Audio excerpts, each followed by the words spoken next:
So we really focus on streamlining business processes. And so software, of course, is one of the methods that we do. But when I go into a practice, I don't limit myself to software. So there's occasions where I'll go in and the girl is like twisting way too much to be able to like grab paper and there's room here. Like, why are you putting it there?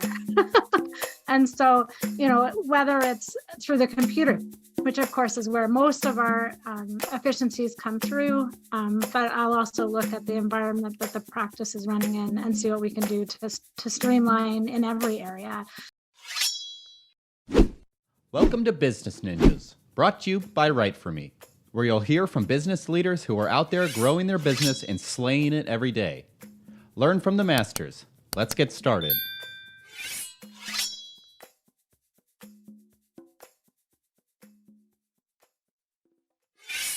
Hi, and welcome to another episode of Business Ninjas. I'm here today with Anne Chong, owner of Visual Eyes. How are you doing today, Anne?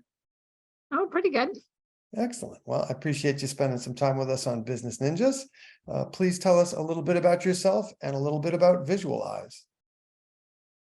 So I've been with the company since almost its inception back in 1996. And the company was started while I was still at university, finishing my engineering degree. And when I couldn't find a job, I joined my husband in the company and love everything I do for them. And so I've stayed. He's since retired. Visualize itself focuses on practice management solutions for primarily the optometry industry, but we do some opticals as well. And we've serviced some ophthalmologists over the years as well. So a little bit of everything, but our core is definitely practice management for optometrists. Excellent. And you come from an engineering background? I do, yeah.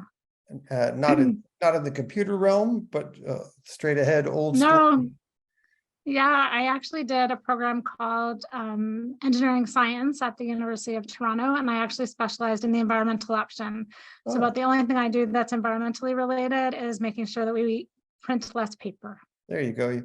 Keeping the carbon footprint to a minimum. I gotcha. Yeah. And what verticals do you service? So you're servicing ophthalmologists, optometrists mainly? And some opticians as well. And these it's are interesting to see the. Oh, go ahead. I was going to say it's interesting to see the difference in the maturity of the software industry within each of those verticals. So optometry is definitely further ahead than I would say the opticals are, and ophthalmology is somewhere in between. That's kind of surprising. I would think that ophthalmology as a higher tech endeavor would have adopted it even sooner. Doctors. They do call it practicing medicine, right? Yeah. And what are the most common problems you're solving for your clients with your platform? So we really focus on streamlining business processes. And so software, of course, is one of the methods that we do. But when I go into a practice, I don't limit myself to software. So there's occasions where I'll go in and the girl is like twisting way too much to be able to like grab paper and there's room here. Like, why are you putting it there? And so, whether it's through the computer, which of course is where most of our efficiencies come through. But I'll also look at the environment that the practice is running in and see what we can do to streamline in every area. And so my developers constantly hear me say, no, there's too many steps. Go back to the drawing board, do it again. Well, streamline is a big word. It means different things to different people. Something as simple as not torquing your back to grab a paperclip that's an important consultancy right there. Well, it adds up. It does. Other than that sort of holistic hands-on approach, what differentiates you from your competition? What makes Visual Eyes stand out? Well, I think that's really what it is. It's that every client is unique and we make Visual Eyes work the best it can for each of those clients. So we did an implementation actually last weekend for a client who had tried to switch software packages 3 times. And every time had backed out before they had totally jumped in.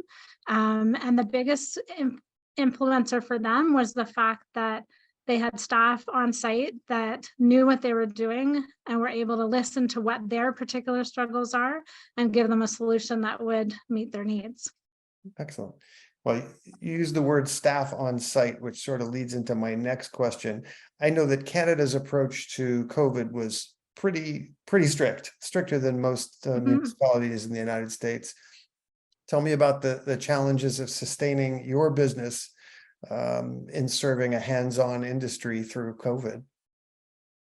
So when we bring a new clinic on, we're very hands-on, but our existing clinics, we're virtual hands-on. So they know that they can contact us and get the resources that they need. One of the things that we did during COVID was we created a virtual online learning platform. So as clinics were having staff turnover, they could have one of my trainers train the software in its newest rendition with all the new bells and whistles and have that expert hands-on experience for their existing staff. We're finding for new startup practices, they love that resource to be able to, implement as they want.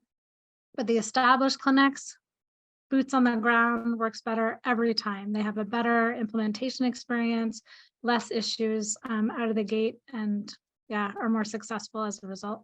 Excellent. Well, hey, we believe in educating through content. It's an important step in the process to provide value to your clients, which leads into my next question. Thank you for queuing them up for me.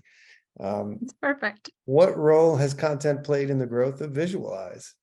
So content is one of the things that's most important in our business, both in terms of attracting new customers and engaging with existing customers.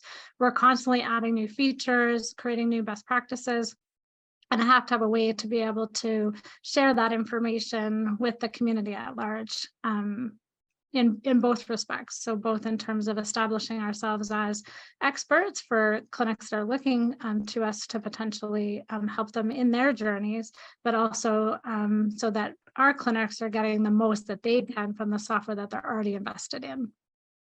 I'm curious about something. I've had conversations in this space here in the United States, and what I hear is that most people treat opticians, ophthalmologists as just a consumer purchase, that they're more concerned with ease of access and cost than they are necessarily about the medical care they're getting. Is there the same sort of dynamic in Canada? Is it really just a retail, oh, they have pretty frames and they're cheap, so I'm going there? Is that really the situation? So Canadians are much more shop local type friendly. And so a lot of them do go to their local optometrist or optician for the experience that they get within their stores. And one of the things we help them do is focus on the patient while they're in the store. So they're not having to focus on the paperwork to be able to get the patient out the door. And it's really about that experience. And what's, I think, another part that's different in Canada is optometry is vastly different even across our provinces. So some provinces have coverage and others don't. And so that value of the optometry service is different. And the optometrists definitely serve a different purpose than the ophthalmologists serve. Okay, thanks for the clarification. On this side of the border, we just have this perception that medical care is completely socialized and that it's a flawless process and that everything's covered and it's easy. And I'm sure that's nothing could be further from the truth, but we don't understand the fact that some things are covered in some provinces. We think of it, as sort of a national approach. That's not the case. No, not for optometry. It's one of the border medical areas. So yeah, they may or may not be covered either by your work health plan or by the provincial government. Interesting. I did not know that. All right. Look down the road a year. What are some things you'd like to be celebrating personally and professionally? So the biggest thing professionally is we're currently working on a new dashboarding module, and I am really excited to see how it's going to help clinics get control of their metrics and see what my clinics can do to really get out of the box and see where they can grow their businesses, because that's my goal for them, is to help them be better at what they do best. So that's professionally. Personally, I'm onboarding some new staff right now, and I'm really hoping to get them on board so that I'm maybe working a little less hours. Excellent. That's a good goal. We like that all elusive work-life balance, right? Yes. Well, please tell us, what's your URL? Where can people find Visualize, and what social media outlets are using these days as well? So we are at visual-eyes.ca. We service the Canadian optometry, ophthalmology, and opticians markets. And we are on Facebook, Instagram, and LinkedIn, and Excellent. usually under Visualize software. Excellent. Anne Chong of Visualize, thank you for spending some time with us on Business Ninjas today. All the best to you and yours. Continued success at Visualize, and may you be working less this time next year. Perfect. Thank you for having me. My pleasure.